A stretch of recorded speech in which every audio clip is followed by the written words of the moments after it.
Oluchi sat quietly one afternoon. Her heart was heavy. Who do I talk to about this? She wondered. This was not a small matter. It was delicate. It was spiritual. It was about her marriage. Suddenly, one name came to her mind. Pastor Okey, her spiritual father. The man who had prayed for her countless times before she left Nigeria. But immediately the memory struck her heart like lightning. Pastor Okey was gone. Before Oluchi came to America, she had received the call that changed everything. It was early one morning when her phone rang. Hello? Oluchi, something has happened to Pastor Okey. Her heart skipped. What happened? He collapsed in his house. Oluchi did not waste a second. She rushed to Pastor Okey's home. When she arrived, she met Pastor Okey's wife crying uncontrollably.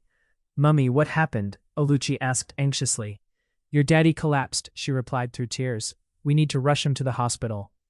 Oluchi jumped into her car and followed the vehicle carrying Pastor Okey to the hospital. She drove like an expert rider, weaving through traffic, praying all the way. Lord, please. Not Pastor. Please. But when they arrived at the hospital, the doctors came out with the news. Pastor Okey was gone, pronounced dead. Oluchi broke down. She cried like those who had no faith.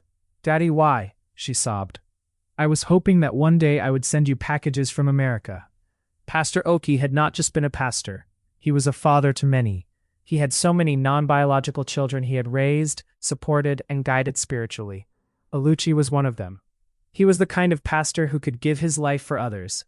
Even now, years later, the pain still felt fresh. Oluchi sighed deeply.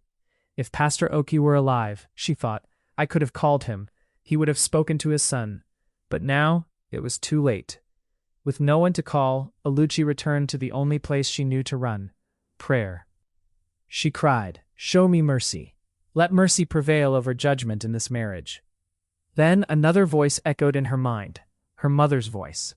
My daughter, her mother had once said firmly. It is the woman that holds the home. Your marriage must not fail. Those words carried the weight of tradition.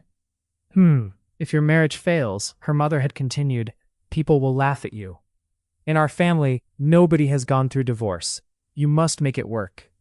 Those words pierced Oluchi's heart like arrows whenever the thought of walking away crossed her mind. As if the entire power of marriage rested only on the shoulders of the woman. Oluchi wiped her tears. God, this marriage must work, she whispered. From that day, she tried even harder. She cleaned. She prayed. She tried to keep peace in the home. She did everything she could to make Brother B happy. Days turned into weeks. But deep inside her heart, a quiet question kept rising. One afternoon, while Brother B was away, Oluchi sat quietly in the living room. The house was silent, but her mind was not. The question had been bothering her for days. Slowly, she picked up her phone and dialed the airline that had brought her to America. Her hands trembled. Hello, she said softly. Please, I want to ask a question. Yes, ma'am, the agent replied politely. Can you please check if my return ticket is still valid? There was a short pause as the agent searched through the records. Oluchi held her breath. For a moment, she didn't even know what answer she wanted. If the ticket was still valid, maybe she had a way out. If it wasn't, then perhaps God truly wanted her to stay and fight for the marriage. Finally, the agent returned. Ma'am, the voice said gently. Your return ticket has already expired. Silence filled the room. Oluchi did not speak for a few seconds. Expired? She asked quietly. Yes, ma'am. The ticket expired some time ago. Okay, thank you, she said softly before ending the call. She slowly placed the phone on the table. Then she leaned back in the chair. For a moment, she stared at the ceiling. So even that door had closed. Oluchi sighed deeply. She whispered to herself. No road back.